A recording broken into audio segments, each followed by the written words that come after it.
number of points. Let's go for a record number of points. Let's do it. We got some great guests tonight. We're live. It's Friday night in America, in England, in Ireland. Technically it's Saturday, but you know what I mean. It's fine. We're sharing some time zones. It's the weekend. We're going to ease into the weekend with a little Friday Night Likes. It's West Ham game show. I got a bunch of questions. These guys got a bunch of answers. They give me good answers. They get the thumbs up. They give me bad answers. They get no points. Winner is the person with the most amount of points at the end. Somebody will be booted at halftime if they have the least amount of points. Then we'll go to a 1 versus 1 for the second half. These guys are our champions. They've won the previous rounds of Friday Night Lights, which got them here to the finale, which is fantastic. Let's go around the horn and do the intros. First, the man that needs no introduction, the king of Prussia himself, Wally. Who are you? Where are you? How do we reach you on social? And what are you drinking? Yeah, well, I'm in New Orleans now for a little flew south a bit to get out of the. I guess you guys are getting cold and snow coming. It's a nice balmy. It's been up to like 75 degrees here, and I have been partaking in one of the great institutions down here in New Orleans. It's the drive-through daiquiri store. So I have a frozen daiquiri. This one's called the Mardi Gras Mash. It's with bourbon, which is the most important thing. And I got my wife the Crawgator, which has 151 rum in it. Oh, dear. Well, somebody's guaranteed to be on fire tonight with that stuff. So. You'll have a good time. Wally, always a pleasure. Wally's going to keep our score. I'm going to put you back to the back room. We'll see you at half-time. Let's get into the contestants. To my right or left, who knows what side you are. Jazz, who are you? Where are you? What are you drinking? And how can we follow you on social? Yeah, my name's Jazz. As my name suggests, I'm David Moyes' stepson. You can follow me on all the media on JSU74 at Apple. That's it, really. You know who I am. Have a bit of fun with everyone, wind people up sometimes as usual, and die-hard West Ham fan. Perfect. Matt, good evening. Who are you? Where are you? How do we follow you? What are you drinking? Evening, yeah. Matt originally from Dagenham, but now based in Chicago. You can follow me at Irons and Stripes, or you can follow the Chicago Hammers at Chicago Hammers across all social media. Happy to be here tonight. Should be a good one. And tonight I am drinking. I've gone local. I've gone 312. Nice. Goose Island. Yeah, classic. So looking forward to it. Should be good. I forgot to mention I'm drinking rum as usual. You know that anyway. Okay. Yeah, I think we probably all could have predicted that one, Jazz, but yeah. It's all good. It's not bad at all. Tommy. Evening. Coming to you from the Emerald Isle. Drinking coffee because I'm an idiot who forgot to buy tea bags in the supermarket earlier. So this is for guests who like to drink coffee. I normally don't, but now I have no choice until tomorrow, or rather later today. So I'm in the Kingdom of Kerry, as you know, on the southwest coast. Beautiful, but at the moment wet and blustery Kerry. And yeah, looking forward to this. I was a good boy. I had a nap. So sensible. Unlike Jez likes to push on through. He's a bit more hardcore than I am. I like to nap. Naps and coffee as opposed to pushing on through and drinking rum. So fair play, Jez. I wish I had your spirit, but no, I decided sleep was the best thing for me. So, but I'm here now, bright-eyed and bushy-tailed. I did think about that 7, 8 o'clock, but I thought I'm not going to get up then. Probably sleep for 2 days. Yeah. So you two are pretty regular at the 1 and 2 o'clock hour over here. So there must be something special you're both doing to stay up that late. But we're pleased you're both here, Matt. Fantastic to see you here. Like I said, these guys were finalists, or they won their matches. I think 2 or 3 matches to get here. So this is the grand finale. We're going to give it a good old go, and we're going to start talking about transfers. So here's the obvious one: Jesse Lingard. Is that a good signing? Why or why not? Tommy, I'm going to start with you. It's a good signing because essentially there's no real downside to it. So now he's a loan. He's a cheap loan at that. So I think it's 1.5 million. We pick up his 80k a week wages. So what? It's only from now till the end of the season. He adds depth to the squad. So even if he doesn't take off, he's still depth in the squad. So if we do get a little spate of injuries, if we're stuck, he's another body who's there who can fill in. That's worst case scenario. Best case scenario is that he actually kicks on, and that this is exactly what he needs. Some of the change as good as the rest. So if he comes in, Moyes gets him motoring. He's actually a very talented player. I know it's easy to forget that because we haven't seen him for a while. He's had a very rough time of it at Man United. This isn't a troubled player who causes problems. He's very, very popular among his teammates at United. He's just had some really difficult personal issues to deal with. Things have not been good in his personal life, but I believe, he's basically through that. So if he's out the other side of that and he comes to West Ham and Moyes gets him playing, there's a potential really big upside here. So there is a real player in there. So, I don't see what's the worst thing that could happen, basically. And look, at the end of the day, Moyes wanted him. So back Moyes, back your manager. If your manager says, look, get me Lingard, you can get him on loan for the rest of the season. It's an easy deal to do, and it's a deal that should be done. So I don't see any real downside here. The only thing I was worried about before the deal went through was that if we were going to buy him outright, which I was fine with too, my worry was that we were going to pay him too much wages. Overpay him on the wages so that if it didn't work out, we're basically back in a Wilshere situation. We're paying this guy way too much money, and now we can't get rid of him, and we're having to spend millions to pay out his contract just to get him to go away. But obviously, we're not in that situation. I'm actually a little disappointed there's not a buy clause there.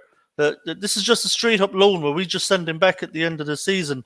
So if he were to come in and do really, really well, he could actually be nicked by another club potentially. We should have put in a clause there, I think, that where we had first option on him if we wanted to make a deal permanent.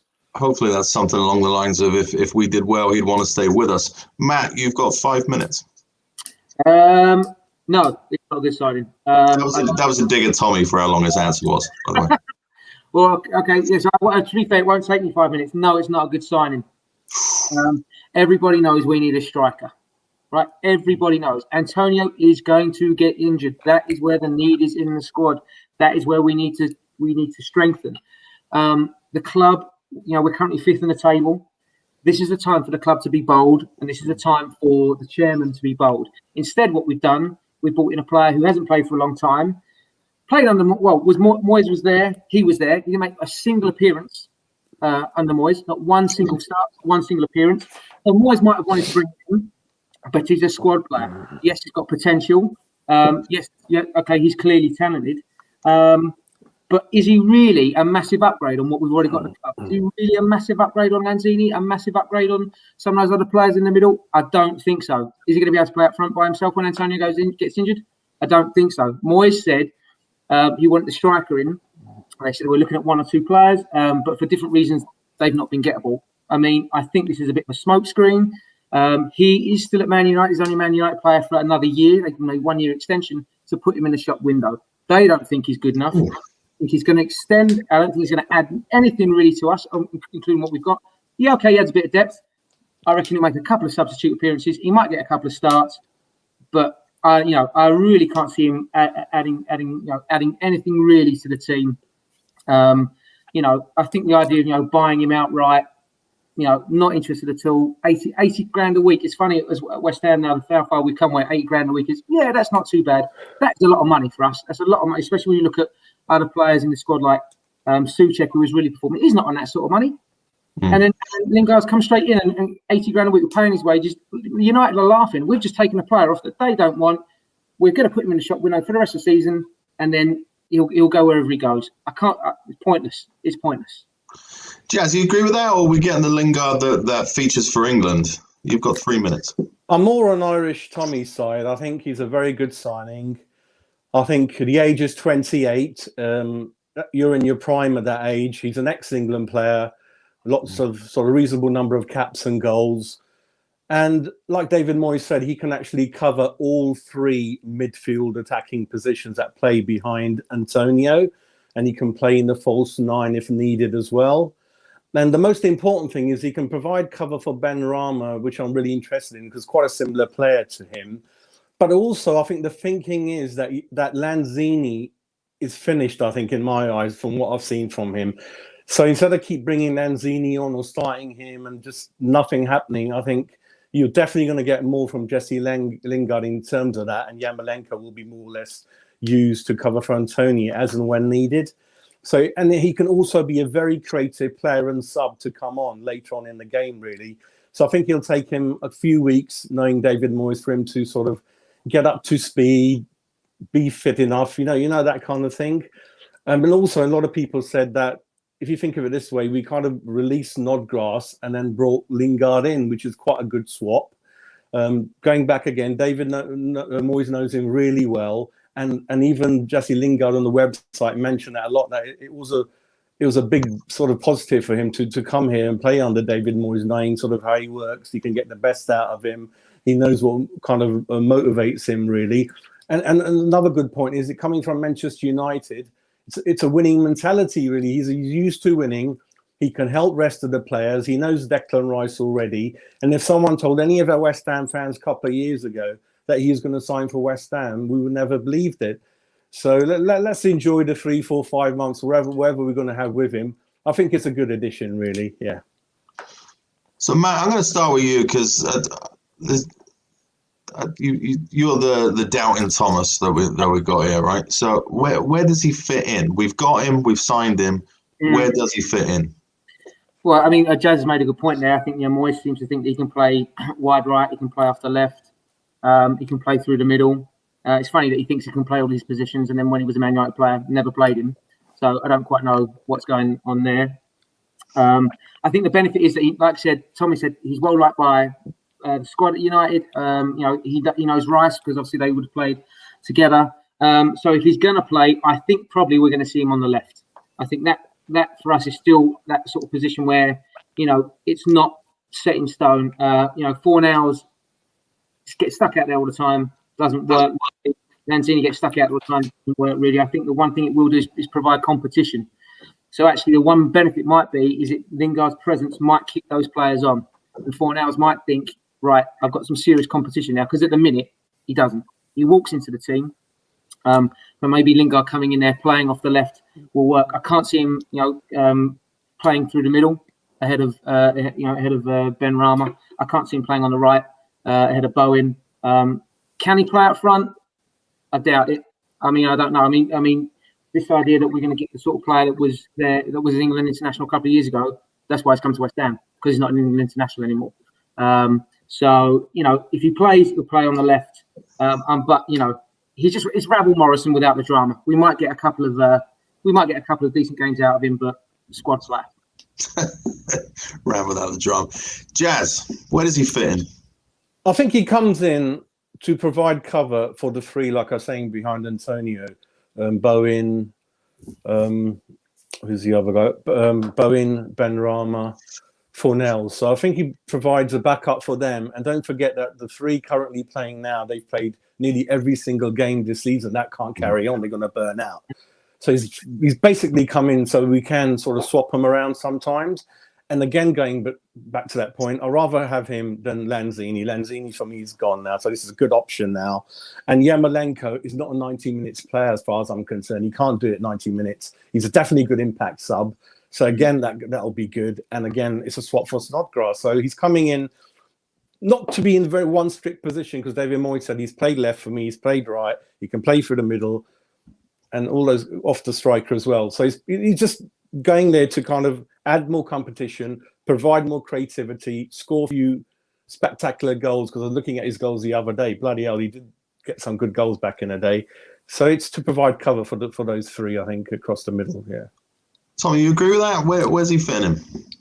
Yeah, I think he actually fits in. I think he'll be possibly used as cover, but I think Jazz is spot on there, actually. I don't think I would trust Yarmolenko or Lanzini starting a game and playing 90 minutes. I think they're both basically reduced now to almost being super subs.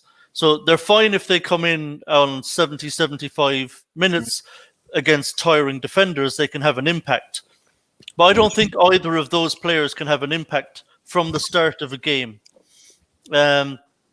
So I think Lingard is there that potentially, if, for example, he wanted to rest someone like Fornals or Benrahma, or one of them was injured or suspended, I think now Lingard will very quickly be ahead of Yarmolenko or Lanzini to come in and replace that player. I think he could be the first choice replacement player who Moyes hopes will be able to come in from the beginning of a game and still have an impact.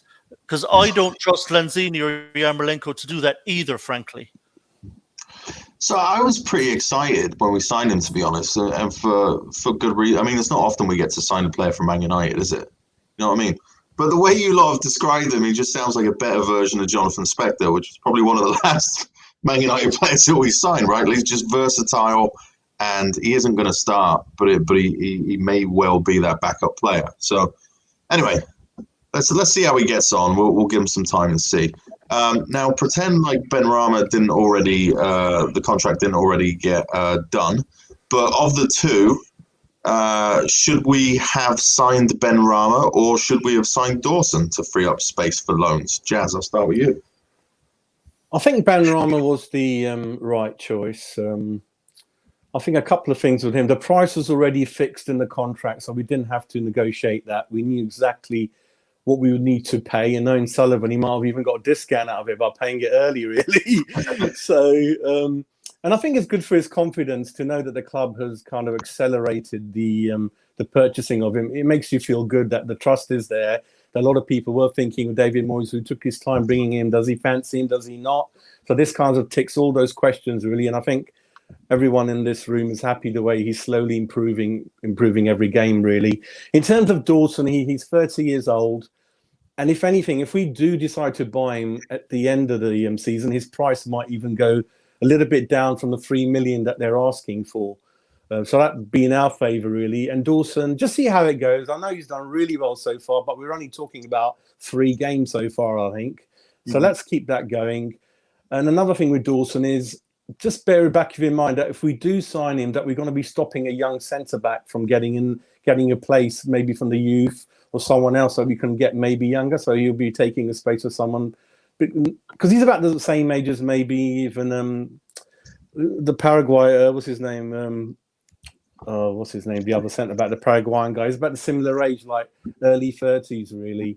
So we've got to make sure we try to bring someone younger in, otherwise we'll be trying to... and then also there'll be no sell-on fee for kind of Dawson either, really. Got to think about that. So those are the kind of reasons where Benrahma's a better choice, I can give you like half a thumb, I think, for the youth, Mark, because as much as I'd love to see it, I just don't know if we have it. Because Diop's young and he's just not making it through, and I think we're still waiting on, is it Cardoso and a few of the others. But the sentiment I definitely agree with. Matt? Yeah, I mean, I would agree there with Jez. I think that, Benrahma is making him was the right choice. The price has been agreed. I think that he does bring that attacking prowess to the team, a bit more pace and energy through the middle. Obviously, we'd like to see him score more goals.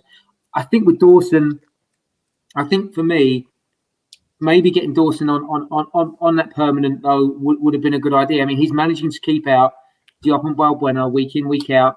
Part of the reason we're doing well is we're not, unlike seasons past, we're not pissing away goals. That was a problem under Pellegrini. We just, the amount of silly goals we conceded late in the game. I think Dawson's coming to been incredibly consistent. I think, to be fair, it's a testament to him that he's able to keep out 2 players that have been at the club for a while. Diop is 23, 24. So he's tall, he's rangy, he's pacey, and he's not getting a look in. I would bring Dawson in full time. I think value for money. I think it would be excellent. I think that that's the sort of deals we should be making. And Dawson is a play now, win now situation. This is a time for the club. Again, we don't get in this sort of position in the league very often. We've got to start securing down these sorts of players so they don't get called back from loan or whatever else happens, so we can keep whatever's going. So that's why I would get Dawson in on a full time. But yeah, Benrahma, I think if you're going to toss up between the two, Benrahma was definitely the player we had to get in for sure. Tommy, you're the chairman. Which one are you signing? Okay, obviously we're taking the manager out of this because if I'm the chairman, it's just on me, and I don't have to listen to what the manager thinks. I'll tell That's you what what. we got, isn't it? Yeah, I think more or less. No, I think Moyes would have decided maybe, or would have had an opinion on Dawson. But you know what? I would have made Dawson permanent. There's no rush with the Benrahma thing. It can't be scuppered. No one else can come in and hijack it. We play him till the end of the season. We give Brentford their money. He becomes a permanent signing. But I'll tell you what, I've seen enough from Dawson already. And I take Jez's point. It's a small sample size. It's a handful of games. But from what I've seen, he's well worth the kind of money we're talking about. I mean, it's peanuts. In the 21st century Premier League, it's a couple of million is peanuts. So, and I really, really like what I've seen from him. His leadership qualities are clear to see. He's developed a really nice partnership with Ogbonna. He's been really impressive. And I would have paid a couple of million. Let's be honest, his wages are going to be cheap too. This is not a player who's going to be on any kind of big money. He'll happily sign an 18-month deal. So we can have until the end of this season and the following season. We can decide then if we want to extend or not. I think it just would have made a lot of sense to me just to get Dawson signed up now. We might lose him at the end of the season. Some other club that he fancies might come in and say, yeah, look, we'll play you every week. No danger. We'll pay you a bit more money and stuff. Just get him tied up now. It's a couple of million quid. It's nothing. And then we'll do the Benrahma deal in the summer. That's not going anywhere. There's no pressure on it. So that's what I would have liked to have seen, to be completely honest. I think I'm there with you, Tommy, to be honest, because like you said, I think the Benrahma deal was already kind of set in stone, right? And the Dawson one isn't. And I'd be amazed if we didn't move for him at the end of this season. Plus, with the low figure involved with it, and I don't know if any money had to change hands after we agreed with the Benrahma piece today. But if it did, I got to imagine that anything that involved Dawson would be a hell of a lot cheaper and leave more money on the table to deal with transfers right now. But I don't know. Who knows? Maybe there's some tax reasons you can depreciate Benrahma quicker. I have no idea. I don't swim in those waters, but I would speculate. Anyway, let's talk. What is a successful transfer window? What does that look like now? Matt, I'm coming to you.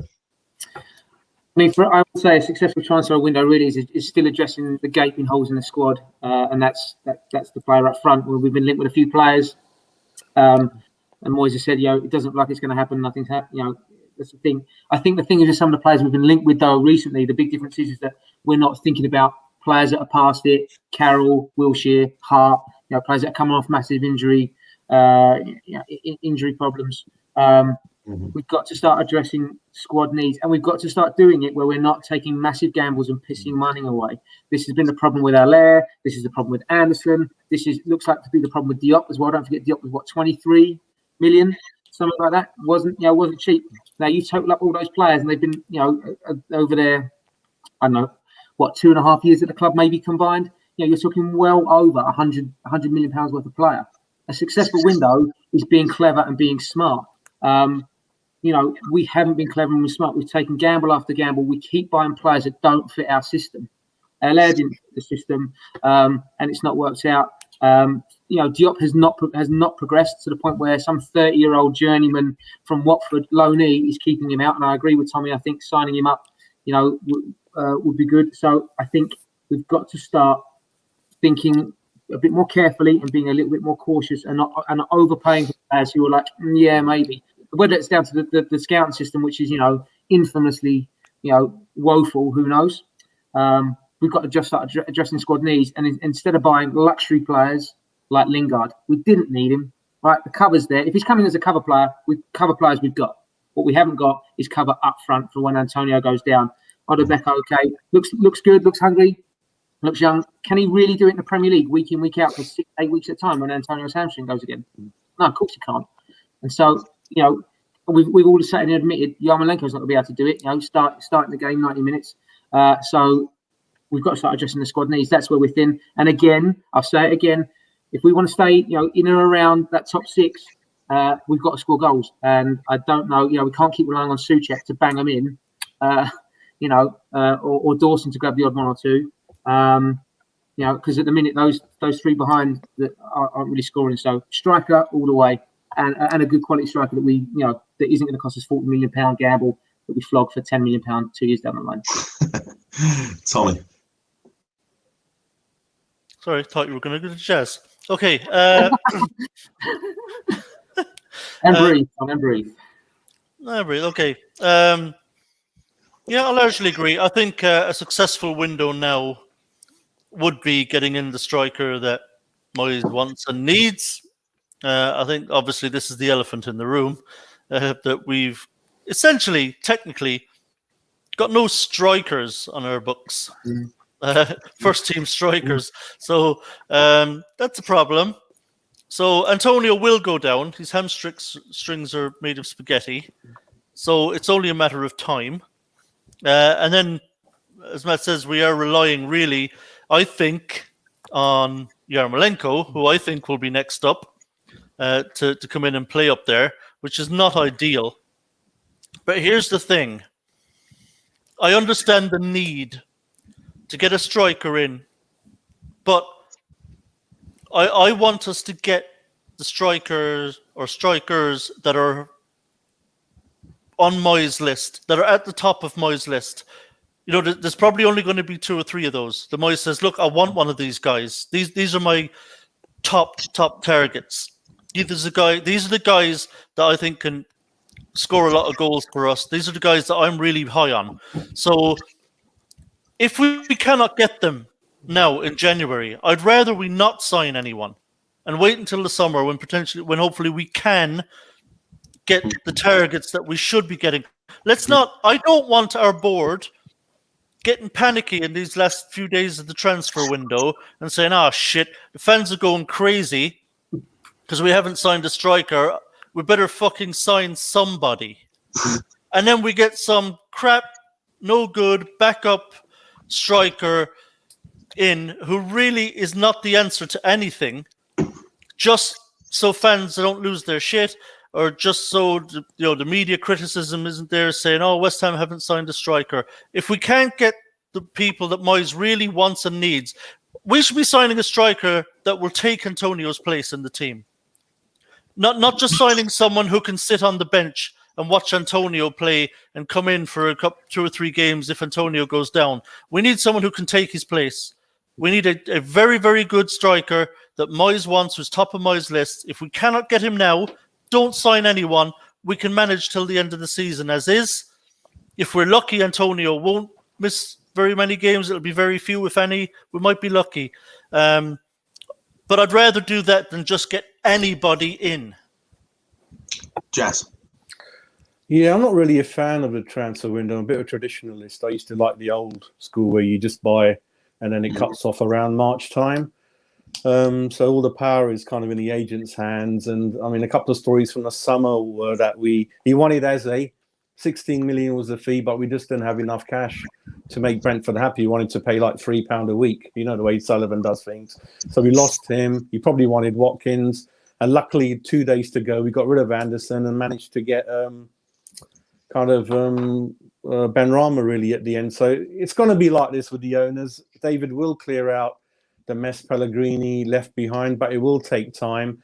And I think still Lingard, he's a good signing. And I think on top of that, we definitely need a striker like everyone discussed, I think. And we know which particular striker he wants. He wants the Antonio type, the physical type. And hopefully, I mean, I know what Tommy said, that he does want a striker who can take Antonio's place. But like Spurs' issue with Kane, we're going to have to be a little bit careful about that. We're going to have to get maybe someone from the French league who will be just excited to join the Premier League, get the wages, and then go in there. If we go into the German leagues, then those guys might not want to play second fiddle to Antonio. So we have to be careful about that. So striker for me. And then obviously one thing everyone's forgetting is central midfield.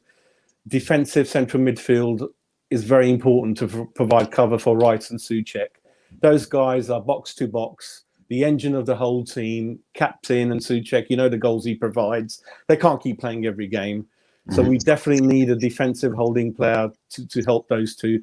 and to help Antonio. I mean, Souček, Rice, and Antonio for me are the whole engine of the team, and we need to protect and cover for them and rotate, especially going into these last 3-4 months. And we already seen with Kane and other people pulling up with injuries, and hopefully it doesn't happen to us really. So striker and holding centre mid, then back up for Rice and Souček for me. Yeah.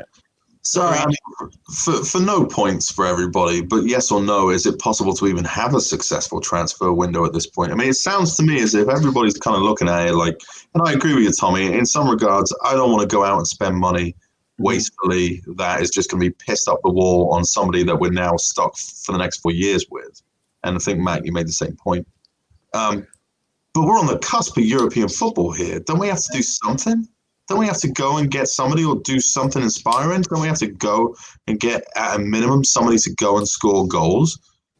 I mean, Depends what you mean. Depends what you mean, John. You mean just go get anyone?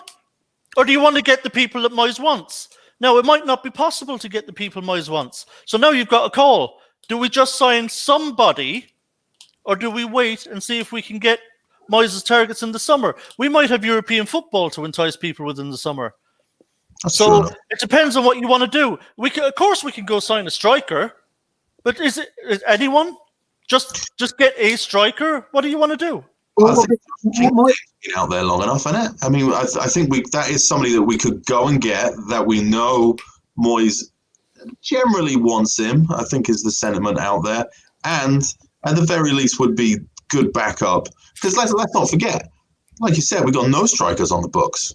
Right. So even if we go and get a striker that ultimately would be a backup to the next striker that we buy, you know what I mean, in the summer, at least then we have like a range of strikers to choose from. Well, I mean, none of us in the room here want to get to the point where Antonio's down and there's nobody, Yamo can't do the job.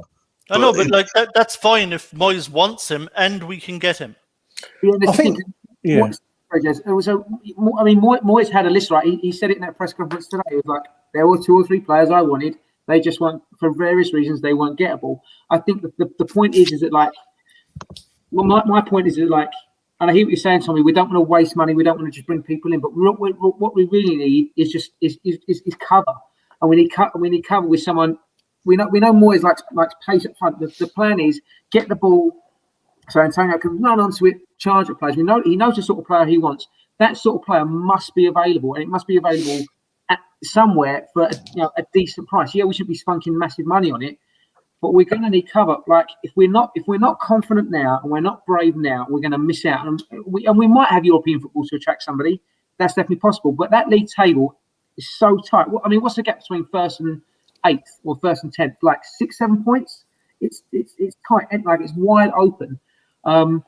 So I just think now's the time to let's have a go. Let's have a go. Bring someone in for £6-7 million who's there for backup, who's there for cover. Yeah, been there, done that. He won't score any he won't score any goals. Listen, just come on, he'll be shit. He won't score any goals. He's not worth a damn. Taking up space in the squad.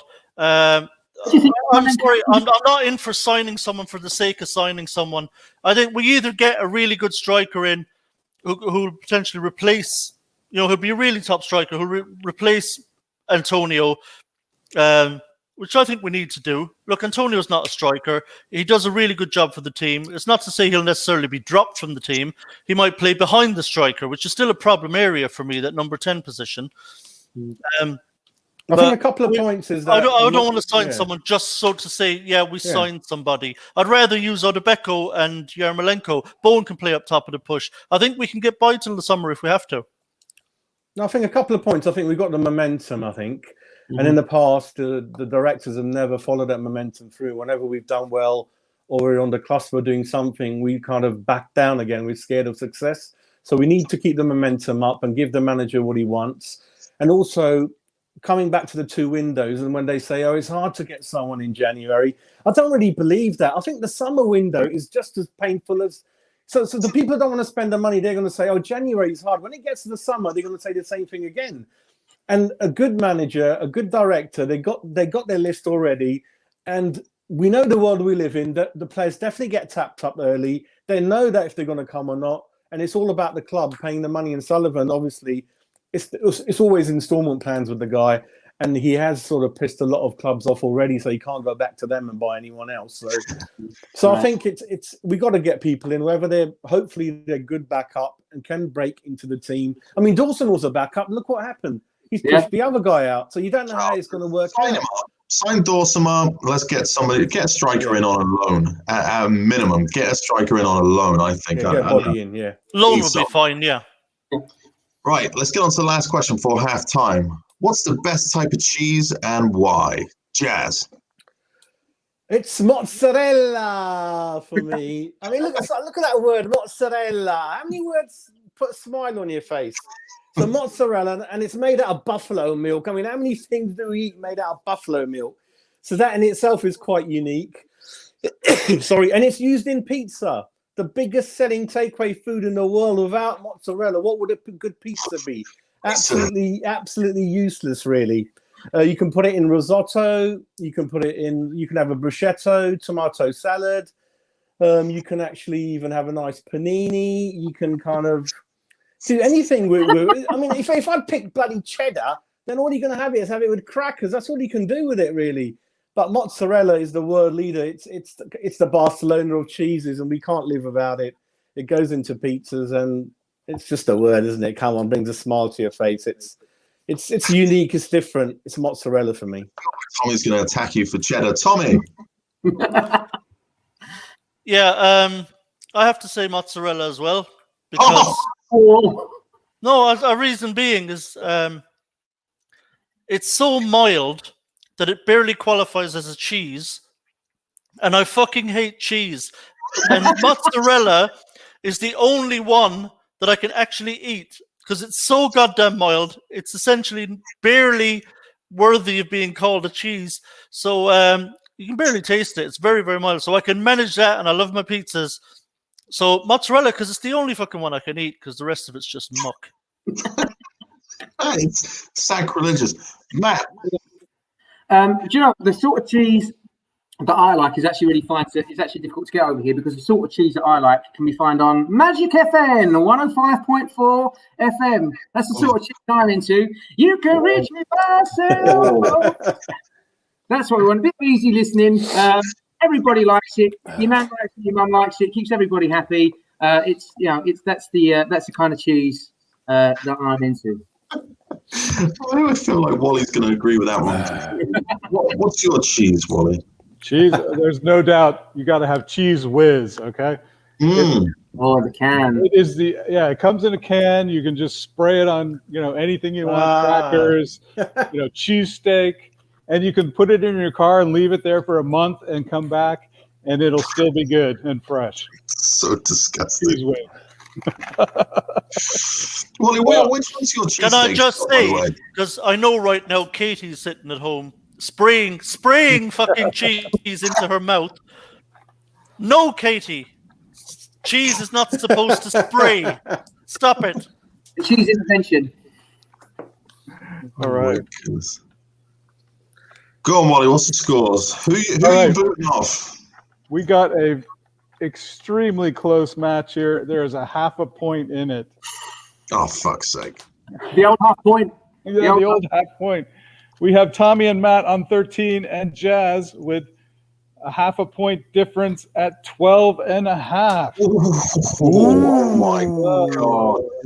Jazz, I'm so sorry. We're going to have to boot you. We'll go into the chat room, cause mayhem in there. Yes, and booted by a stingy half pint. Wow. Yeah. I'm sorry, mate. I feel terrible now. John, you should be ashamed. It's always John. It's always John booting me out. It's always John. Oh, I'm sorry, Jazz. Cheers, good luck, you two. Good luck. Cheers, Jazz. Have a good one, bud. Let me kick him out. Wally, what have you done to Jazz? I count, even with one of these giant daiquiris, I'm still, counting perfectly well. So, oh my God! I say what's Wally done to Jazz, but really, it's my thumbing, not your scoring. So I just need somebody to blame. I feel terrible. Anyway, Wally, let's get into it. Oh, mano a mano, this is it. This is for the prize, which is nothing. I ain't sending you a fucking thing. So it's for your pride, right? Just fair enough. Let's talk about the team. Unlike Franco on Hammer Shots, he sent me a very nice shirt. He's a good man. Maybe I'll talk to Tim about price of this. We'll see. There are too many Frankels nowadays. Yeah, there are a few. There are a few. Friday Night Likes. You were guilty yourself, John. So No, that was Frankel. Was that in Frankel? Yeah. Is it time to sing David Moyes' Claret and Blue Army? And I'm going to start at the top. Matt. Is it time to sing? No, it's not. Basically, I think it's one of those things where, like, to be fair, one of the last times that was sung properly was when Redknapp was in charge. The team he was passionate about the club. There was so much passion in and around the team. I still don't know if Moyes has that link to West Ham fans. Maybe it's West Ham fans haven't had that link with their manager for a while. Didn't have it with Pellegrini. Obviously we butted head with Allardyce all the time with the cupping of the ear thing. I think collectively we have decided as a group of fans that it's just not something we're gonna engage with anymore. It's just too risky. Let's not get attached. That season under Redknapp we finished 5th, and then obviously it all went wrong and he left the club. So as much as I like Moyes, I think we're a long, long way off from singing his name. Singing his name at home on the TV, and certainly obviously with the empty stadium. I mean, can you really imagine David Moyes' Claret Blue Army ringing around London Stadium? Be fair.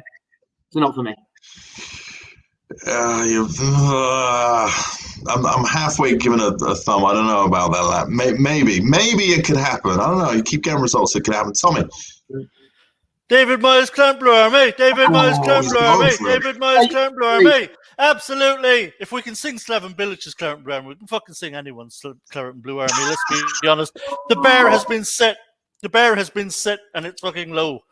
Right? We had 1-15-16 season under Bilic, which was really great, a lot of fun, and that was enough. We were singing, Slaven Bilic, Claret and Blue Army. So yeah, why not? Let's show David Moyes some love. He wasn't getting much when he was appointed.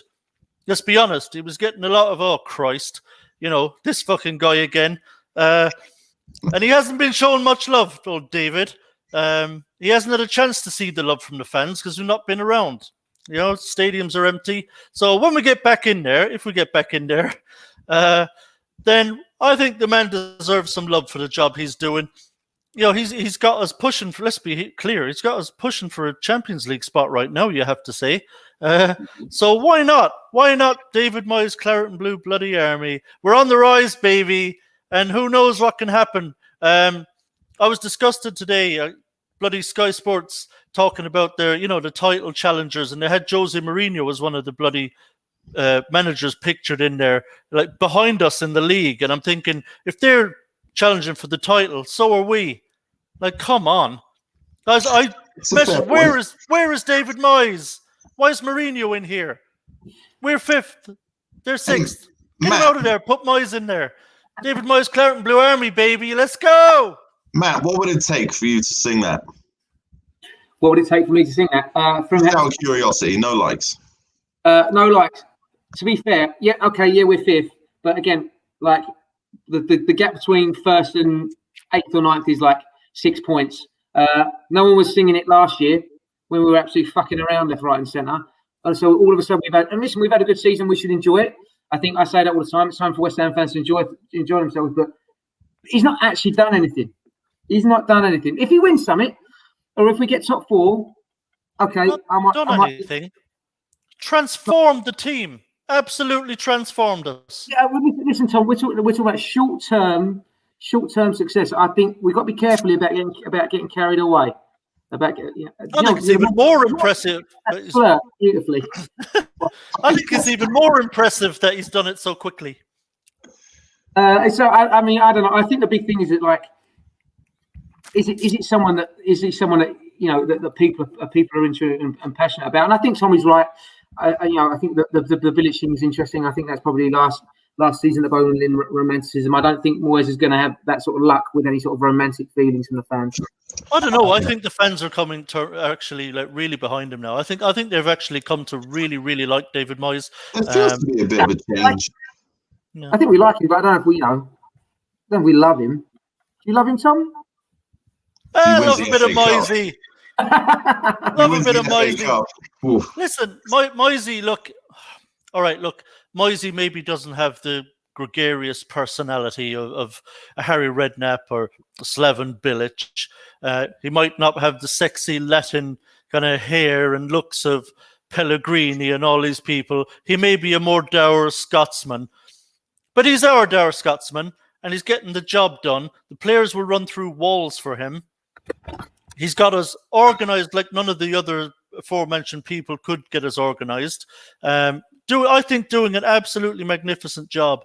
And I actually think he's a thoroughly decent person. You know, I think he's a man of real integrity.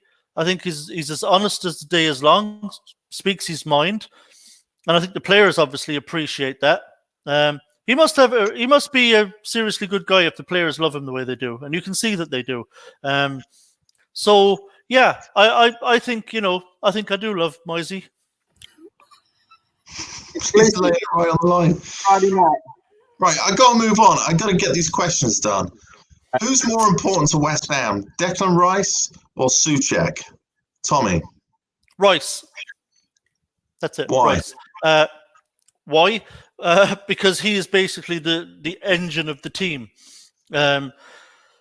His consistency is unbelievable. I think it probably sets him apart from his ability, which is just off the charts. He's improving all the time. All the time. His ceiling, make no mistake about it, I love Souček. Declan Rice's talent ceiling is way above Souček's. I'm sorry, it just is. His ability to control a game and to drive a team on from his position is incredible. His consistency is unbelievable. Souček did have a little dip not so long ago. He had a few games where he wasn't very good, frankly. Now he's recovered his form a bit, thankfully. It didn't last too long. But Rice is just a whole different level. I mean, his ability to kind of dictate a game, to control a game from the middle, I don't think Souček can do that, to be completely honest.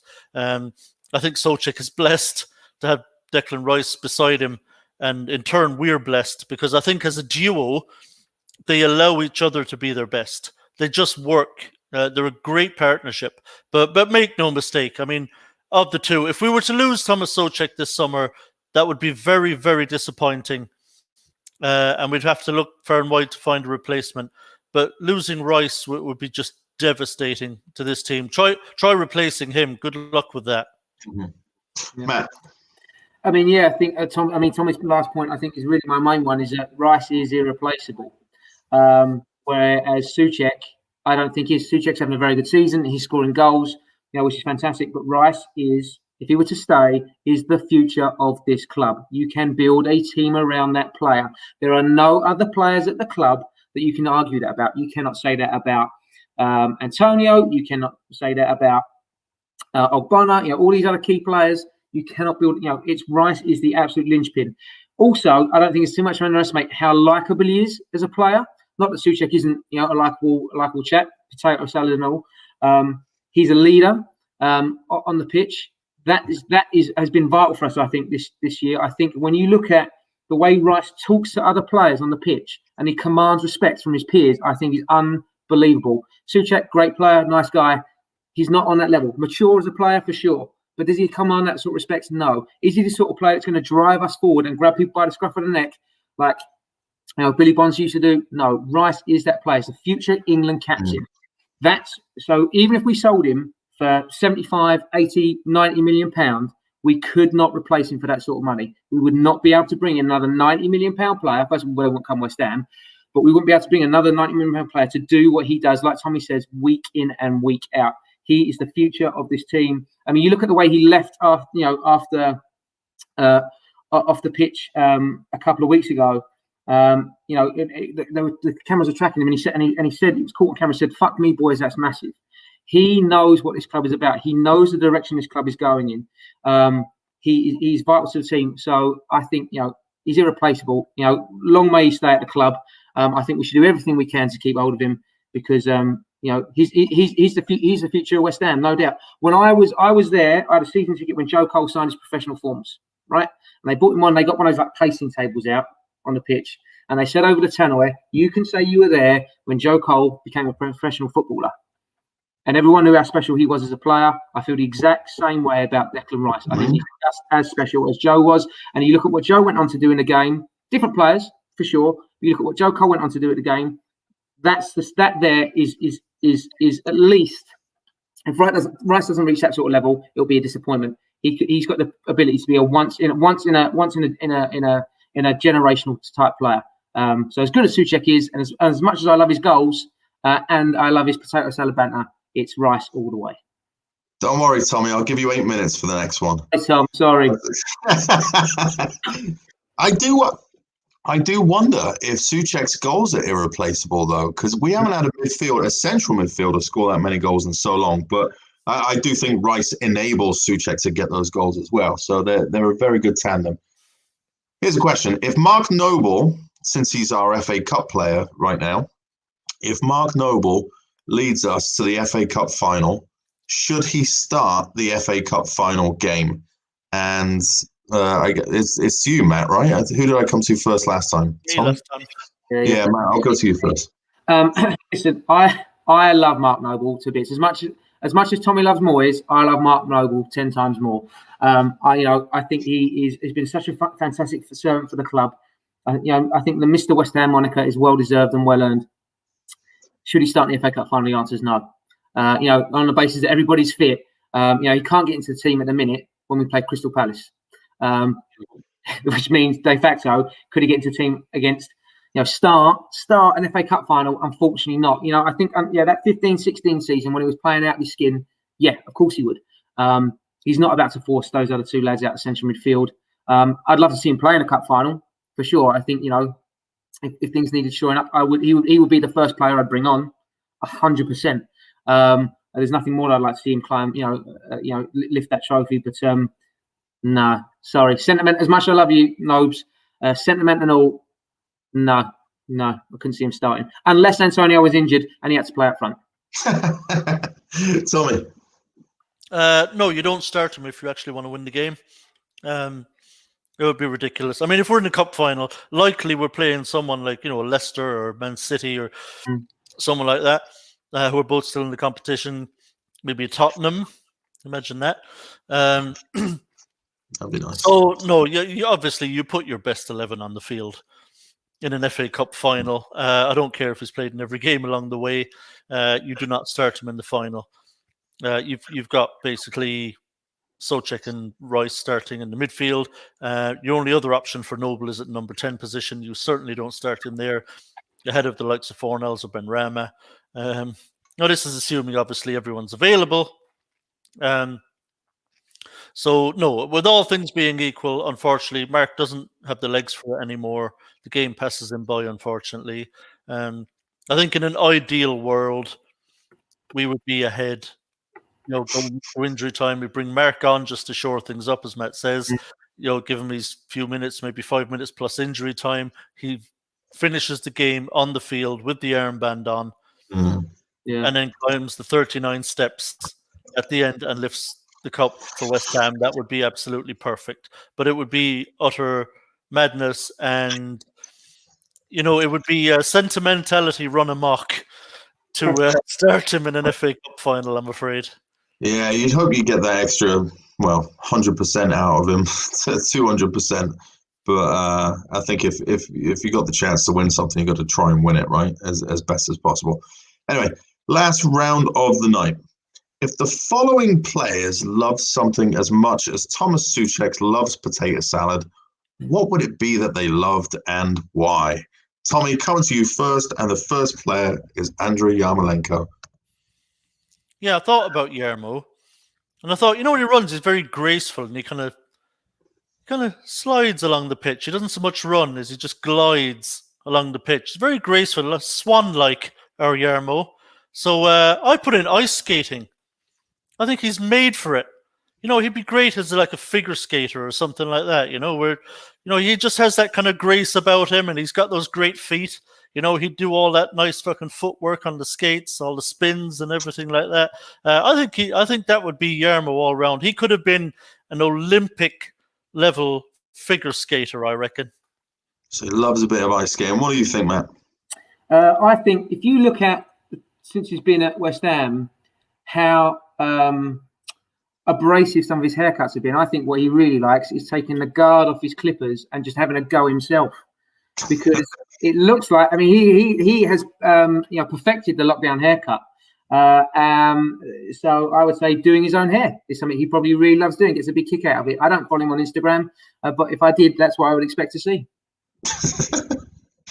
Next player, Jared Bowen. Matt. I think Bowen really likes a really shit night out at a really shit nightclub. I think that he would really love to go out in jeans and like work shoes. I think he would probably go straight up to the bar, get himself maybe a sex on the beach or a daiquiri, and then aim to spend a long time chatting to a woman who is at least 25 years his senior. I mean, just look at his little face. That's exactly the sort of night out he would like. And to be fair, I would like to go on it with him. So I think it's a really shit but good night out. Tommy. Yeah, well, I noticed with Bowen that he spends a lot of his time kicking the ball very hard against other players. So I think he has some strange love of smashing things against other things. So I think don't worry, you'll be fine, John. Relax. Is this another thing you love at West Ham? No, fine. Relax. It's okay. I promise. So I think he loves bumper cars or dodgems, whatever you want to call them. So I think if he wasn't a footballer, he would have one of those kind of big tracks there. You know, where you get those cars with the rubber around the outside and they just smash off each other around the tracks and stuff. I think Bowen just loves smashing things off other things, and so definitely he would be running some cheap but fun kind of racing cart place in Hull. He now that you bring it up, he kind of looks like a carny. There you Aaron go. Cresswell, Tommy. Aaron Cresswell, what does he love? Aaron Cresswell, I have to think about this. So do you know how he just loves those deliveries where he gets the ball out and left, whether he's playing as the left-sided centre-back or as a wing-back or a full-back? He always likes to get forward, put these beautiful arcing balls into the box that are just kind of perfection. So I think his passion is Angry Birds. I think his passion is Angry Birds because he just loves lobbing the little birds. And they probably all hit the exact spot he wanted them to. He probably completes every level without having to try again. And he was like one of those Rubik's Cube geniuses where he just completed Angry Birds flawlessly at his ease because he's just that accurate and that good at lobbing stuff. That is a ridiculously stupid answer, and I love it. Matt? I think, again, look. If you just look at Cresswell and you listen to the way he talks, I think his big passion is Lego. He's got hair. He's got hair like a Lego character. It never moves. It's perfectly slick, and it looks probably like he would get in the dressing room and just take it off like that, and then switch it around. He's got hair and he's got like a little kid voice because he's from Liverpool. So I reckon if you went round his house, you'd go around there, there'd be a load of connects everywhere and Lego. You couldn't move for pirate ships and Ferris wheels. So I reckon he's a big Lego fan. Oh, that's ridiculous. Matt, last player, Declan Rice.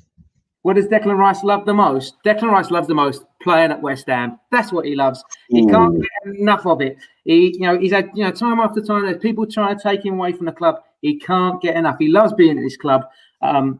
He loves the squad. He loves the lads. I don't know if he loves Moyes as much as Tommy does, but he loves being at West Ham. He does. So I think that Rice's major passion is playing for West Ham and again, hopefully lifting that FA Cup at the end of the season. Let's hope you're right and not whatever Tommy's answer is. Tommy, what is Declan Rice like? Declan Rice loves weed dancing. He's at home. It's lockdown. Can't really do much. He loves a bit of dancing. Declan's got the moves. He does. He loves a bit of moving. So I think he's at home every evening, giving it loads. Him and Mason Mount probably over the phone or something, just giving it loads on the wee dancing. So I can see him there all night, and it keeps him fit too. When we were in lockdown and there was no Premier League, Declan came back fit as a fiddle, thanks to wee dancing. We dancing, that's what we can owe it all to. Wally, what do you think? What does Declan Rice love? He gets on at Friday night. He tunes in to Friday Night Likes, and he loves John hosting Friday Night Likes. Yes, and Wally on Friday Night Likes too. Your scorekeeping Too much bourbon, Wally. Way too much bourbon. I know. Look at the size of this thing. My God. Well, it's been a great match, Wally. It's been fun. So why don't we let everybody know who came out on top?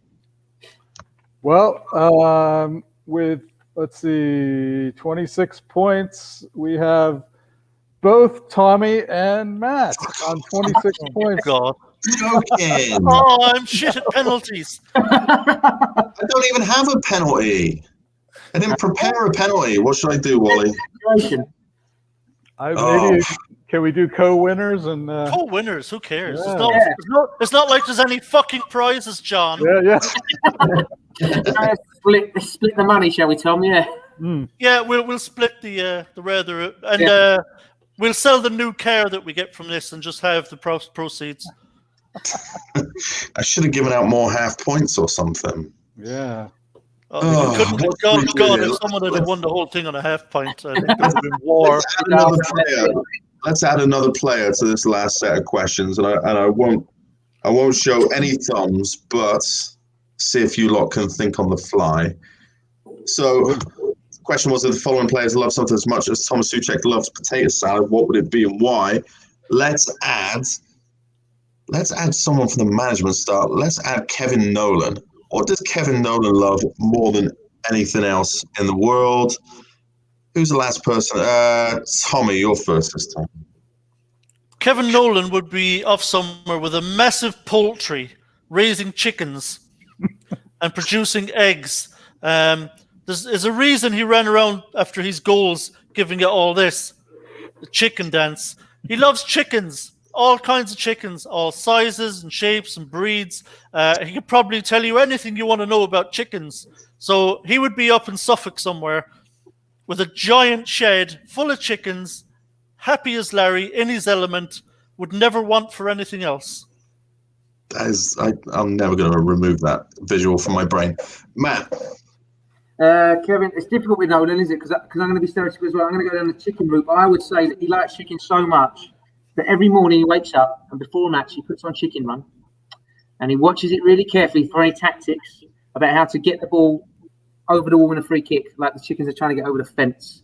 So I'm going to say he loves Chicken Run the movie more than anything else. It's hard to move away from the chicken thing with Nolan. I don't know anything else. It's literally all we know about it. and putting in really shit balls in playoff finals that eventually bundled our way in. Thank you very much for those times. That was love child. Yeah. Well, I think by the little paunch that he has going on, he probably enjoys not being a player more than anything right now. But listen, fair play to him. I think he paid his due. I'm going to have to give it to Tommy. I'm sorry, Matt. I'm going to have to give it to Tommy. Maybe it's just the order of the draw there. He came in with the chicken thing and got everybody thinking about chickens of all sizes, which will haunt us all forever. But congratulations, Tommy. Thank you. Have you ever seen those? Have you ever seen those chickens? Are they called Brahman? Brahman chickens? They're absolutely scarily massive. No. And I'm never going to Google that. No, do it on YouTube. Have a look. I think they're called Brahman. Brahman or En or something like that. They're ridiculously massive chickens. They look like they're not even real. Like this. These are like dinosaur fucking chickens. It's like, get the fuck away from me. They're the priests of the chicken world. Yeah, I don't know what's going on there, but they're absolutely massive fucking things. They're way bigger than chickens should get, frankly. Tommy, how do you feel about your victory tonight, and what do you have to say to the West Ham faithful coming into the match against Liverpool this weekend? Yeah, I had a lot of fun. I wasn't obviously going to lose any sleep over winning or losing or anything like that. It's a lot of fun. Had a great time. I just enjoyed being on the show, and we had a laugh, and some of the answers are more serious and impassioned, and some answers then are just ridiculously silly. And I think it's a great concept of a show, and I always enjoy doing it. So I'd love to be back again next season. I think I have to be, don't I now? Like to defend my title. Yeah, so I'm kind of formulating a new formula for next season, I think. And we'll certainly have you back. We'll certainly have Matt back and Jazz back, and anybody that wants to come back. But fantastic run, and I would take your words as a compliment. But we stole the concept of the show from a TV show, so I can't blame you. Yeah, I don't care. You probably improved on it. I always think so. Yeah. So as for Liverpool Sunday, I think we're in with a right shout in this game. I know people, there was a lot of optimism, and then maybe it was tempered a little bit when they stuck 3 past Tottenham and beat Tottenham away. Fans are now going, okay, maybe not so much. But I wouldn't worry about that Tottenham. I thought Mourinho got it all wrong in that game. I thought they were terrible. I think we'll be a lot better than Tottenham were against Liverpool. I think we've got a really, really good shout in this game. And I actually have a feeling we're not going to lose it. Whether we win it, I don't know. But I think we're going to be right in this game to the finish. And there's a part of me that has a sneaking suspicion we're actually going to nick this. I hope you're right. And I think I was the same way. I was thinking we'd probably be 2-0 to us. But over the last few days, seeing how many other people are feeling a bit confident, maybe less confident. But Matt looks really down. Oh, I'm sorry, Matt. I'm looking down. Thomas, I'm not concentrating. Sorry, Matt. We brought you back on. We're just doing our wrap up. It's probably said I've had a good laugh. Well, I've had a terrible time. Fuck me. Yeah, that's true. It's been good. It's been really good. It's been really good fun. Really good fun. That's fantastic to have you both on. This was Friday Night Likes. Thank you, everybody in the chat room. Make sure you hit the like button, share it widely on social media channels. Plug these guys at Irons and Stripes, at Tomster, at Wally World, and you got me there as well. Make sure you drop a hello to us all. And we'll be back soon. Slightly different, but we'll be back soon, I'm sure.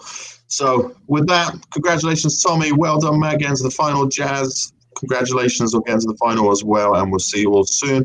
Wally, enjoy the warm weather down there because we're freezing our bits off up here. David Moyes, Club Army. There you go. Come on, you eyes. We'll see you all later. On your eyes.